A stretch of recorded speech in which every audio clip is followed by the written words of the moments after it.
Hey there, welcome to LSAT Demon Daily. I'm Ben Olson, that's Nathan Fox. We're the founders of LSATdemon.com and our weekly podcast, Thinking LSAT. We have an email here from Molly. Hi, Ben and Nathan. I just got my score back from the June 2023 test, and I only did 1 point better than my ice cold diagnostic in August of 2022. That was a 154 ice cold diagnostic and a 155 10 months later on the official test. This was pretty discouraging, says Molly. My equipment setup didn't go well, and I had to fight with IT for over an hour before my test. And I don't know whether to give myself grace or think, quote, well, if I had enough swagger, this wouldn't have mattered. Why not both? I mean, I think you should give yourself grace. I think you should also realize that the better you get at the LSAT, the less an hour worth of IT struggles is going to really impact your performance on the day. But that doesn't mean you should judge yourself. I mean, no, I think we should always it's a learning opportunity. Now you now know more than someone who hasn't taken the test and gone through your experience. Yeah.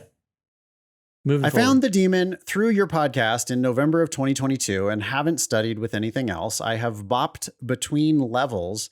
Besides upgrading from basic as I ran out of tests, I tried a month of live, but felt like I got less dense review per minute compared to self-study. Your comments are welcome on that. I could comment on that. I agree. I think that live is amazing. But I think people need to recognize that class is a different thing from self-study and that you need to be doing your own drilling and your own review. I think you're going to get more clicks per minute. I think you're going to get more impact per minute from your self-study, and you should use class as a complement to that. Like class is a place where you ask questions. Class is a place where you get direct feedback, maybe on an issue that you haven't been able to understand without that live help. Class is also a place where you can get motivation. You know, maybe you're not really feeling motivated to sit down and self-study. Okay, well, class, there'll be other people there who are studying alongside you. But yeah, I don't want anybody to only do our live classes. I think that that's a big mistake.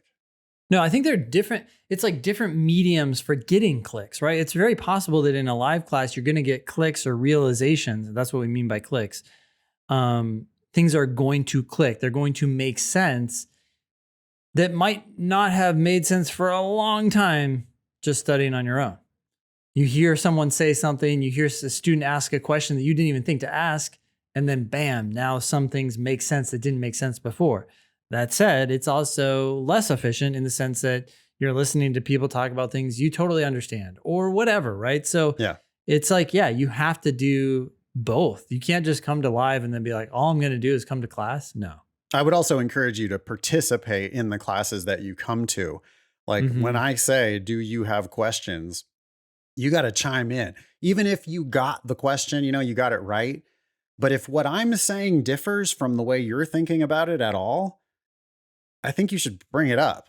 Yeah. I could be wrong or you could be wrong, but let's talk about it, because that could be an area where I'm seeing something that you're not seeing. And if you don't chime in, I got it right, I'll be quiet. Well, you might be missing an opportunity to learn. You can also chime in lots of different ways, right?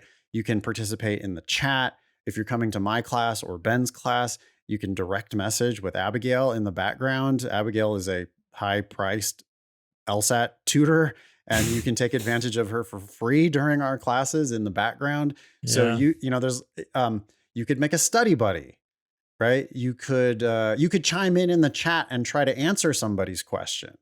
Yeah. There's lots of things that you could do to make class a more enriching experience, to make sure that you're getting a, more clicks per minute. Yeah. Also, says Molly, I had a hard time making the live sessions and didn't get as much out of the recordings. The recordings are less participative, so I totally understand that. And if the live schedule, we do have classes 7 days a week, and we do have classes like morning, daytime, and evening. So we try to make it accessible to everybody in all. And they are all recorded. So they are all recorded. Yeah. Yep. So, okay. But Molly seems like maybe a better candidate for premium than she is for live because she's saying, I can't really make the live sessions. I don't get that much out of the Yeah. recordings. Okay, Yep. fine. I've been following the recommended study schedule of sections alternating with drilling. My games and reading comp just are not improving. I've been 90 to 100% accurate on games after a month of studying, but I'm inconsistently finishing the second and third games. Oh, wow. Okay. Molly, don't take the official LSAT again until you're perfect on the games. Yeah. 90% is not great in Well, games. 90% is not great. 90% of only 2 or 3 games is really not great. Yeah. So Molly, if you would have said in class, should I take the official LSAT? I would have said, hell no. Like, what are you doing registering for the official LSAT if you have not yet mastered the games? So my question would be, Molly, how many games have you done? Remember, there are 400 of them that you can practice in the Demon. Frequently, when I ask people, how many games have you done? They're complaining, I'm not improving. And I go, oh, okay, how many games have you done? And they go, so many. And I go, how many? And they go, well, probably I've done 20 sections. 20 sections. Okay, well, we have 100 sections that you can practice. So you've done 1/5 of the preparation that your competitors might be doing. Yeah. Okay, so like all I'm saying is more work to be done. And there's also nothing stopping you from doing all of the games multiple times, which some of our, people who teach for us have actually done.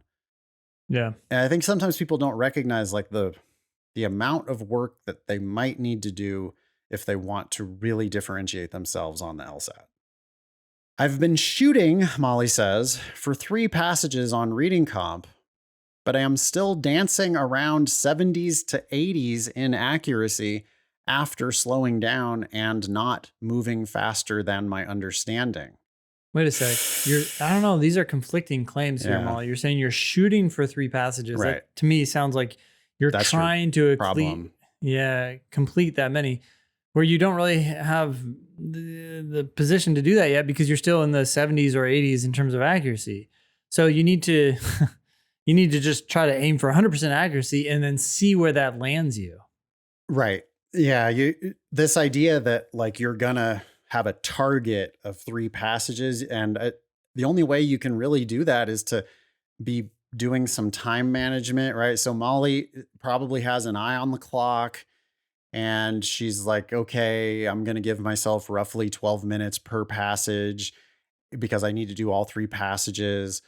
And then she's only at 70s or 80s on accuracy. I mean, that's actually really sloppy, Molly. You're not doing it, because if you're missing 20 or 30% of the questions, that means that there's another 20 or 30% of the questions that you're kind of guessing on, but you're getting them right. And that's not good. So you need to be shooting for 90 to 100% on reading comp and 100% on games. It's like she's drank half of our Kool-Aid, right? She knows that accuracy is important, but she's not yet committed to, hey, it is the thing. Yeah. You have to be accurate. You have to get paid for the work you're doing. Okay. In all 3 sections, she says, I thoroughly review until I get why I shouldn't have picked the answers I did, but my practice test numbers aren't really picking up. Is that thorough review? If you get to where I get why I shouldn't have picked the answers I did, that's part of it for sure. But there's 2 more things that I would hope that she's also thinking about. Are you saying understanding why the correct answer is correct? Yeah, I mean, that's like, well, why is the wrong answer wrong? That is part of it. Yep. But why is the right answer right? Mm-hmm. Is another big part of it. And I hope that she's also seeing that. And then the next thing that I would say is, could you have predicted the answer? It's easier than you think it is. It's not a matter of comparing answers to each other and picking the best one. It's a matter of attacking the game, attacking the reading comp passage, attacking the LR argument. And if you can, you're going to start to see through the test where you're going to know the answer before you even read the question. And I don't know whether Molly is like getting to that point in her review. Yeah. So you could end up doing more in review, maybe, Molly. But I also want to point out that when you don't get high accuracy on questions, you're forcing yourself to then push that work to the review stage, right? Because you're going to get questions wrong and now you have to review them. Yep. I want you to push that effort back into the testing phase. Because if you can sit on a question and figure it out before you have any clue, whether it's right or wrong or what the review says or what the explanation says or anything like that, then you're going to get more bang for your buck in the long run. And this is why drilling is so powerful, because there's no clock and it's like, go. You have all the time in the world. Get these questions right.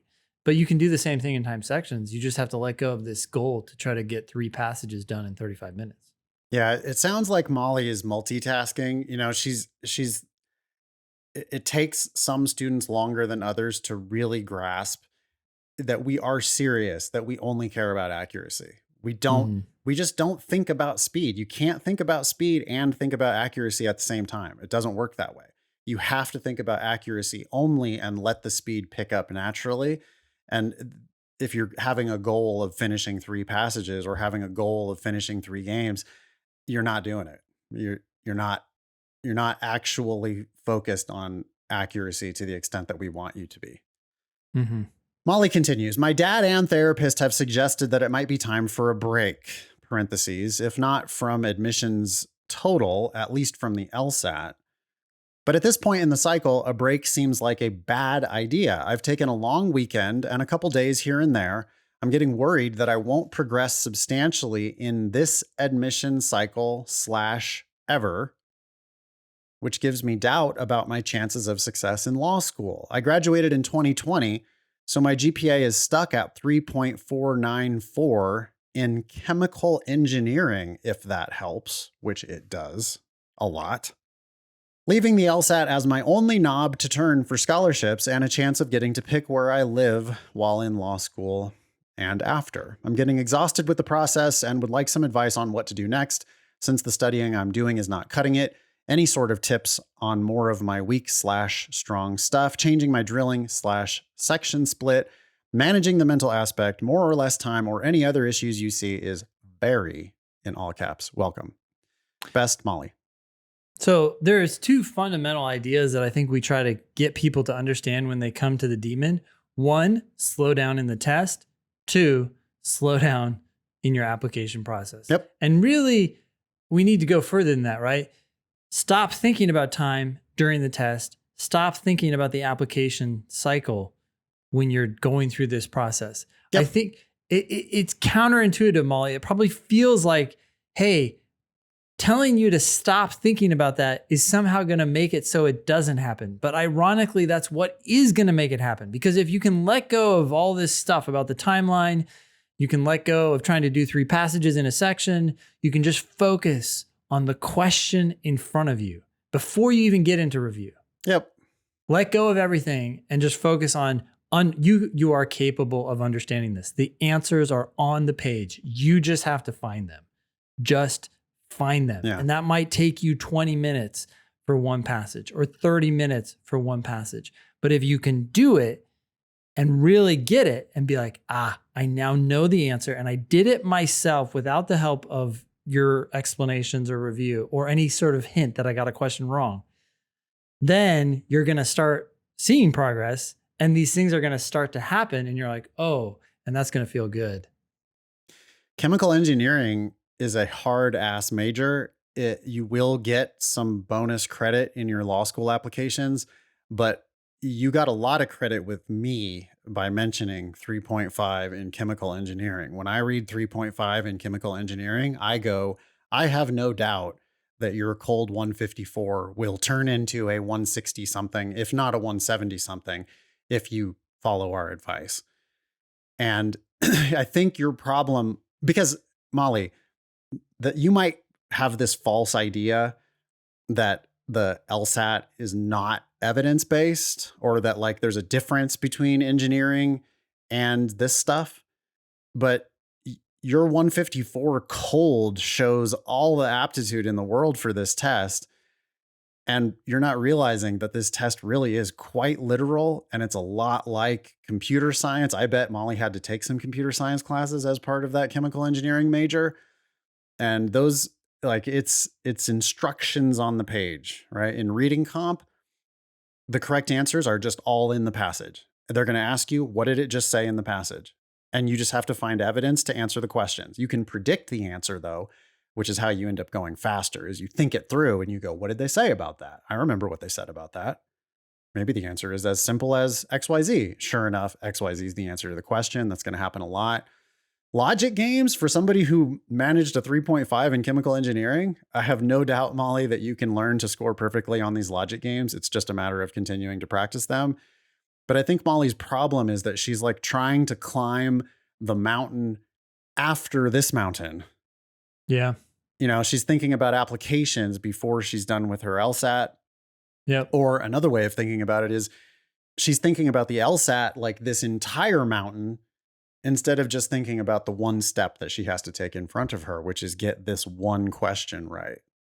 You know, I bring up this analogy all the time, and it's probably annoying to you at this point, but just yesterday I was working out, and I'm always trying to do a little bit more than what I did the time before. And this can make me pretty tired. And yesterday I was feeling nauseous on my last set. And I said, where's the trash can here? If I have to throw up. Oh. But yeah, hey, you know, it's all right, because I didn't have to. But I can see why you love working out so much. There's some joy in that. Like, I can push myself that far. Yeah. But anyway, that's not the point of this. The point is that I do multiple rounds. And there's oftentimes, like yesterday when I was pretty tired, when I was thinking to myself, okay, I got 1.5 more rounds of these sets. That can't be good. And I do this all the time. And I just say, I don't need to do that. I'm not doing that right now. What I'm doing is this next set. And then even then I say, doing this set. Nope, I'm making the first step. And then I just think, and then I gotta make this, because I was doing lunges yesterday. So then it's like next step. And then by the time I'm at the end, I'm like, I can do 2 more. It's fine. But if I think I got to do 18 of these right now, yeah, it's just different. It's harder. It's exhausting. It's like, I don't even have to think about that. Just put it out of my mind. And I do it all the time, and it always works. Yeah. A long weekend or a couple days here or there might not be enough days, Molly. Take a hard reset. Like, there's just who gives a shit? Take a week off. Take a month off. Take a year off. Law school will always be there. And in between now and then, you might decide that law school is not actually what you want to do with your life, which very likely would be the best thing that ever happened to you. Yeah, chemical engineering. I mean, there's so many other possibilities. Jesus, do something in the sciences. Cure cancer. You know, like, there's just so much other shit that you might be able to do besides going and fighting it out with a whole bunch of English language specialists. Yeah. That said, I have no doubt in Molly's ability to destroy the LSAT eventually. And maybe she needs some time off. If I play a lot of golf, I get worse at golf. Like, I need to take some time off to come back to it with like a kind of beginner's mindset. You know, forget about all the 10 different swing tips that I have given myself over the last 2 weeks of playing golf every day. Yeah. And it's like, if I just take a week or 2 or a month off, I come back to it with like back to basics. I'm going to try to make contact here. Next thing you know, golf feels easy because I've let go of all of these competing ideas that are crowding my head. So maybe take some extra time off, Molly. And certainly when you do return to LSAT studying, you just need to remember that it's one sentence at a time, one word at a time. The LSAT is basically easy if you slow down enough to see how it all makes perfect sense. Yeah. Thank you, Molly. Thank Email you. daily at lsatdemon.com if you'd like to ask us a question or share some LSAT or law school admissions news. Thanks for listening.